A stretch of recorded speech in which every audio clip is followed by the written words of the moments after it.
Since the early aftermath of the full-scale invasion of Ukraine, many major Western companies have been in various stages of divesting from Russia.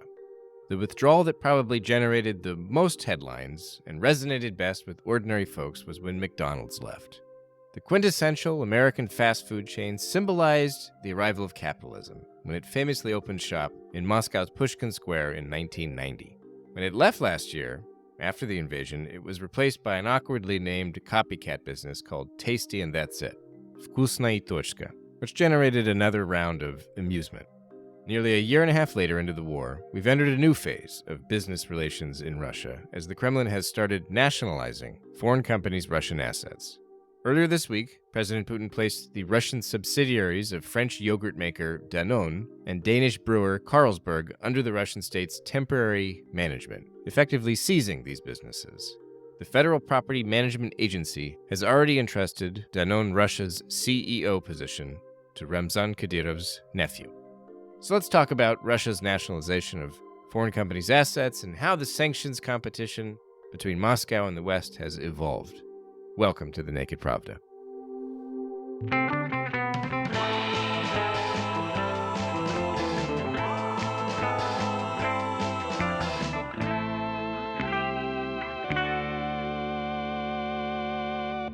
Howdy, folks. Welcome back to the Naked Pravda. I'm your host, Kevin Rothrock, the managing editor of Medusa's English Language Edition. There were some interesting developments this week in the world of Russian business politics. In addition to Ramzan Kadyrov's nephew's new job as CEO of Danone Russia, the U.S. Treasury imposed sanctions against Alexei Kudrin, the former economic government official who now serves as Yandex's corporate development advisor. Sources told journalist Farida Rustamova that Kudrin's new status could actually derail the latest efforts to sell off Yandex's Russian assets and trigger yet another nationalization. Russia's relationship with foreign companies seems to be entering a new phase and growing even colder than it became after the February 2022 invasion. The latest watershed moment in Russia occurred on April 25th when Putin issued an executive order allowing the Russian authorities to place the Russian assets of companies from unfriendly nations under the state's temporary administration. As part of that executive order, Russia seized the assets of Uniper Russia, including Uniper's 84% stake in the power generation company Unipro, which was valued at $5.5 billion before the invasion. This effectively nationalized almost 5% of Russia's total power capacity. We're talking 12 of 250 gigawatts. Almost a year earlier, when the Finnish state-owned energy company Fortum had a controlling stake in Uniper, the owners reportedly had ready buyers for the Russian assets, but the Kremlin blocked the sale with an earlier executive order forbidding Western investors in certain industries, including the energy sector, from selling off the Russian businesses without special permission. Even after the German government bailed out and then bought up Uniper outright, there were still reportedly willing bidders in Russia hoping to buy the company's local assets. But Putin shut the door without letting a deal go through. The Russian president packaged his April 2023 decision as retaliation against Western states nationalizing and freezing Russian companies' property abroad. From his perspective, the Kremlin was effectively getting back some of what had already been taken from Gazprom and especially from Rosneft. Russia's deputy finance minister has even said openly that Uniper's Russian business was placed under Rosneft's management as a form of compensation, basically. German courts have ruled that Rosneft's assets weren't nationalized but placed under external management necessary for the smooth operation of enterprises. And German lawmakers have even amended energy industry regulations to facilitate this process without formally nationalizing the Russian company's assets.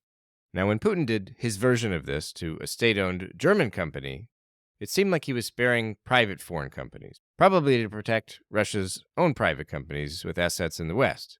On July 16th, however, Putin crossed this Rubicon as well, when he issued a new executive order giving the same external management treatment to the Russian subsidiaries of French yogurt maker Danone and Danish brewer Carlsberg, until then the owner of the Baltika brewery. In an interview this week with Medusa, the general director of Transparency International Russia, Ilya Shumanov, argued that hiring Kadyrov's nephew as CEO at Danone Russia is another reward for the Chechen warlord's loyalty, but it also represents a delicate balancing act that Moscow is constantly performing with regional elites. I think putting this business under external management is connected with a fight over this asset between a whole constellation of likely interested parties. I mentioned that those in line included Rusagro's Vadim Moshkovich, AFK Sistema's Vladimir Yevtushenkov through the Steppe Agro Holding, the Tkachev Agriculture Complex, even former Agriculture Minister Alexander Tkachov, the Ekoniva Company, the Cherkizovo Group, and Tatarstan's Agro-Industry Holdings. Yesterday evening or sometime later, there were reports from the dairy industry outlet Milk News that the new board chairman wasn't Yakub Zakriev, but Ruslan Alisultanov, another official from the Chechen Republic, basically Yakub Zakriev's right-hand man. Also, the board of directors would be getting people connected to the agro-industrial sector, particularly Mentemir Mingazov, the son of a former Federation Council senator representing the Republic of Tatarstan, who now owns one of Tatarstan's agro-industrial holdings. And apparently, he might be someone who's interested in further acquiring this holding because the Mingazovs are well known in Tatarstan and among professionals in the agricultural sector. I mentioned the Tatars. These various Tatar clans and connections with Chechens, I think, might lead us to the conclusion that they could eventually be the ultimate beneficiaries here and win this asset, if not for free, then at an enormous discount. I think this is both a reward for loyalty and an opportunity to integrate suppliers associated with the Chechen elites into the supply chain. At the same time, it's also a mediation process, because the names I've mentioned, Moshkovich, Yevtushenkov, Tkachov, Sergei Dankvert, Tatarstan elites, this is a big group of heavy hitters who are essentially trying to win this asset through their connections. It seems like they needed to line people up properly, explain the state's priorities, and hand it over to those who deserve it, in the view of the Russian authorities and the Agriculture Ministry, and Kadyrov's interests, who might also get a share, a commission, as you called it, from this deal. It's important to note that Russian Agriculture Minister Dmitry Patrushev recently visited Chechnya, and this trip apparently became the starting point of negotiations. And maybe in the late spring, Patrushev and Kadyrov discussed the decision to transfer Danone. That's my guess. Anyway, it was just such a huge meeting. It got a lot of media coverage. But what did they discuss in these informal talks? I assume it was both foreign companies' remaining assets in Russia, and maybe in Ukraine's occupied territories. Attempts by Danone and Carlsberg to sell off their Russian assets hit a wall when the Kremlin blocked their divestment. The tech giant Yandex has also been having trouble finding buyers that satisfy everyone for its Russian assets, which include Kinopoisk, Yandex Go, Yandex Maps, and more. On July 17th, Meduza and The Bell reported that the Kremlin's domestic policy czar, First Deputy Chief of Staff Sergei Kiriyenko, is advocating a new plan that would steer these businesses to buyers connected to Yuri Kovalchuk, the billionaire known as Vladimir Putin's personal banker. And this would consolidate his control over the commanding heights of the Russian internet and expand the Kremlin's influence over this industry. Now, that report ended with a source close to Yandex's management revealing that the company's executives still fear outright nationalization.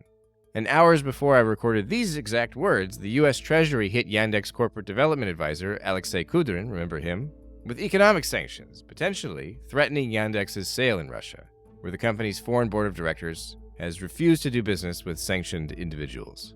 With all this going on, desperate for some guidance on Russian elite politics, I spoke to Alexandra Prokopenko, a non-resident scholar at the Carnegie Russia Eurasia Center, who also worked at Russia's central bank and at the Higher School of Economics in Moscow from 2017 until early 2022.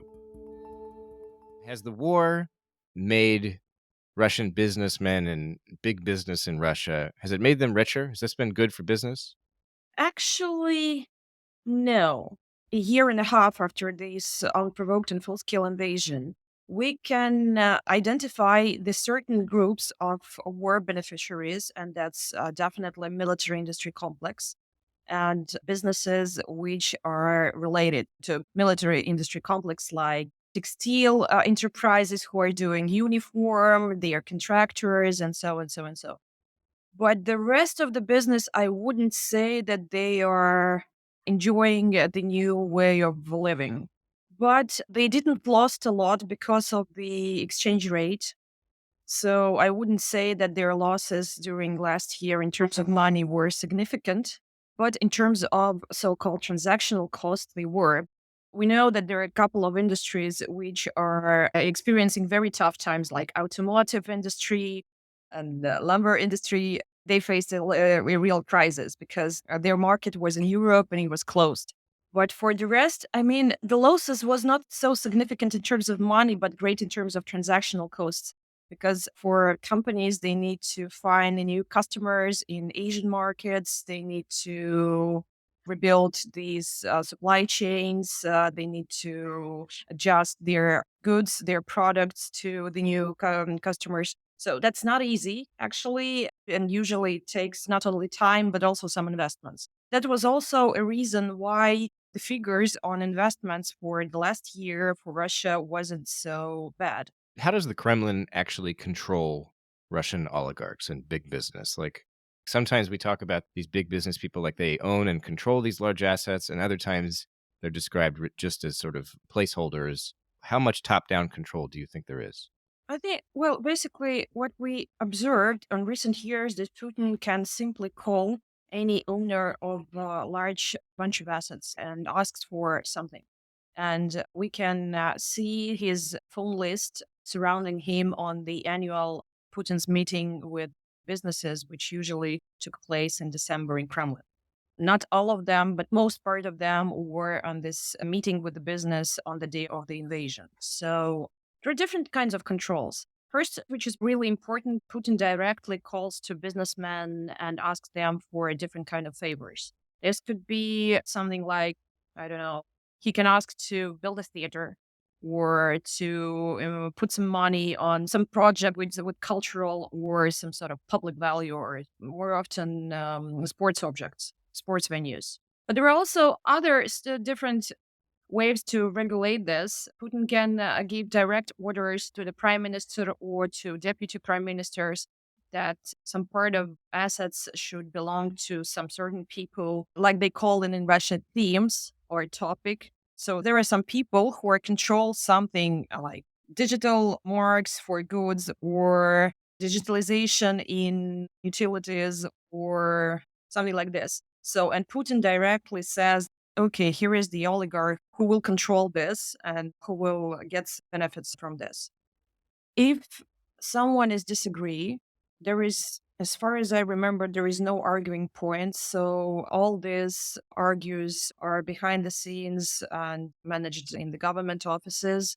But if someone disagree locally, Putin always can send FSB or general attorney. And as we know from the report of General Krasnov to Putin, that, well, his office usually involved in such kind of actions with the different assets. And have any sort of like genuine bona fide oligarchs actually divested from Russia and left?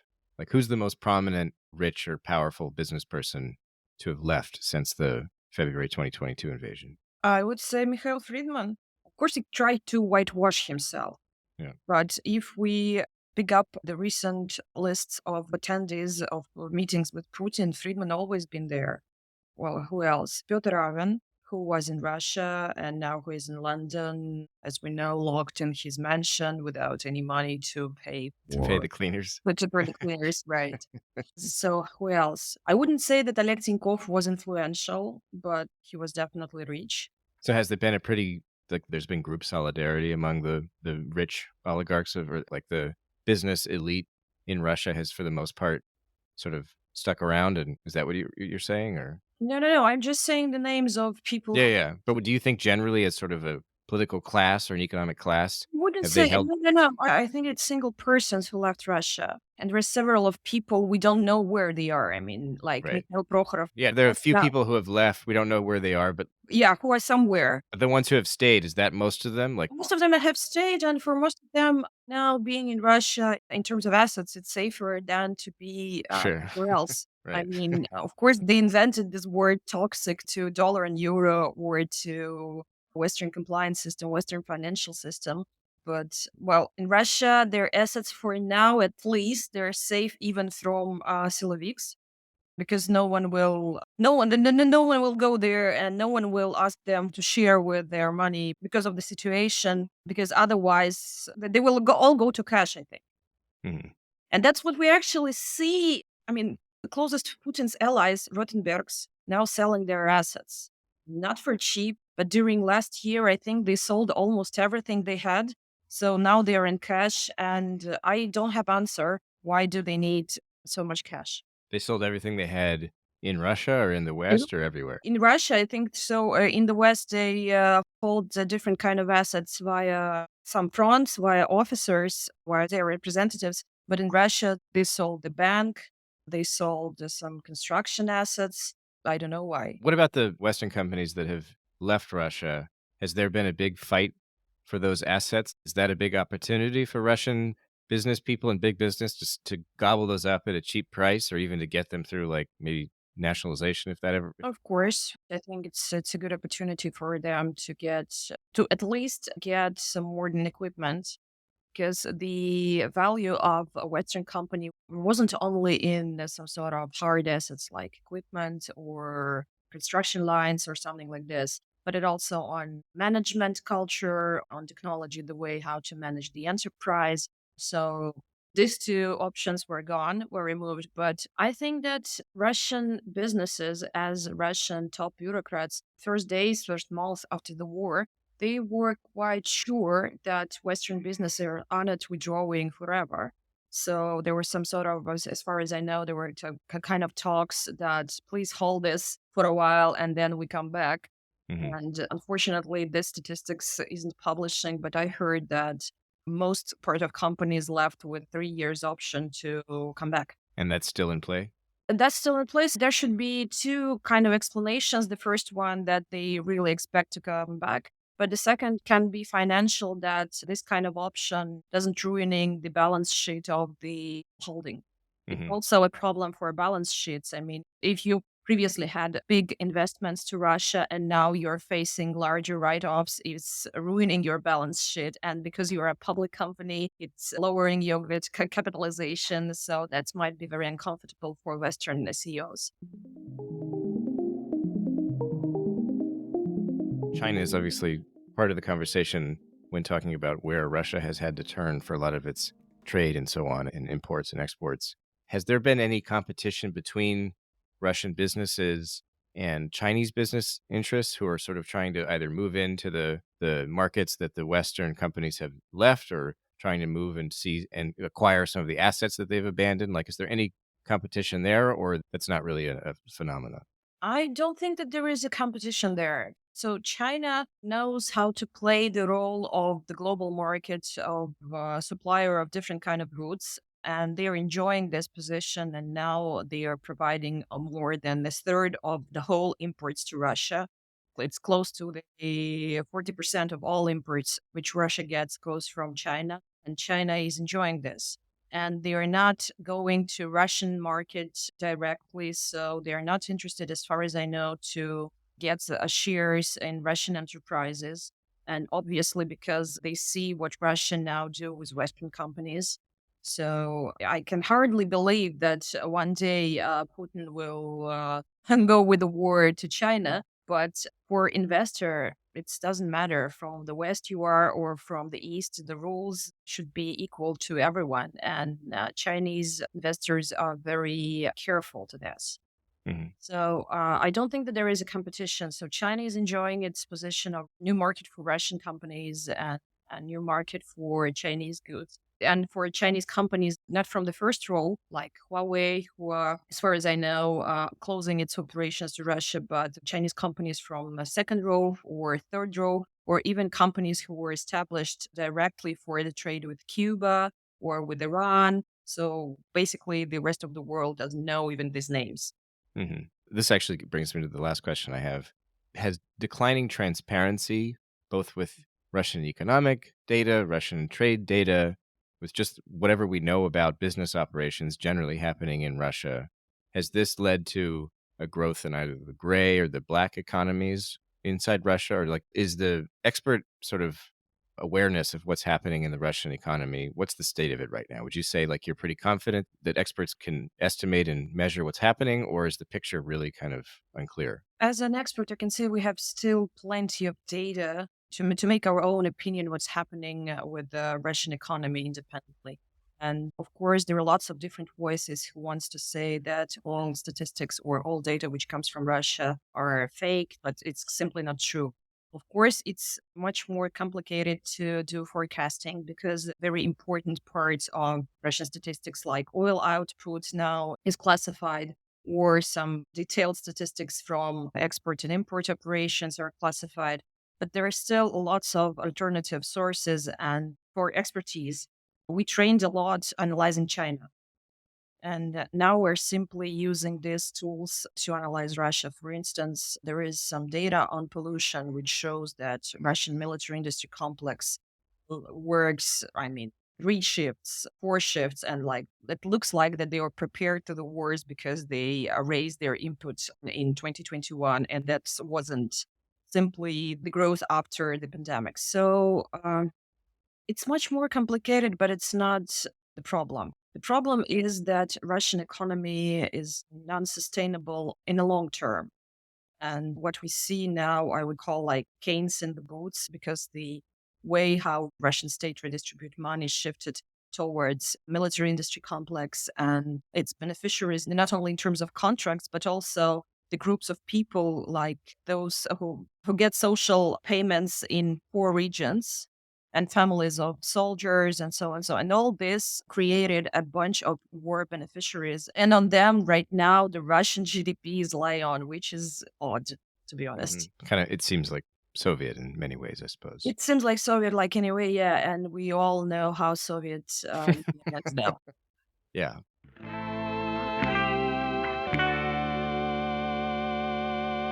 Thanks for tuning in, folks. This has been The Naked Pravda, a podcast from Meduza in English. Remember that undesirable status back in Russia means our entire news outlet now relies on readers and listeners around the world to support our work. Please visit our website for information about how to become a contributor with one-time or recurring pledges. Thanks again. Until next week.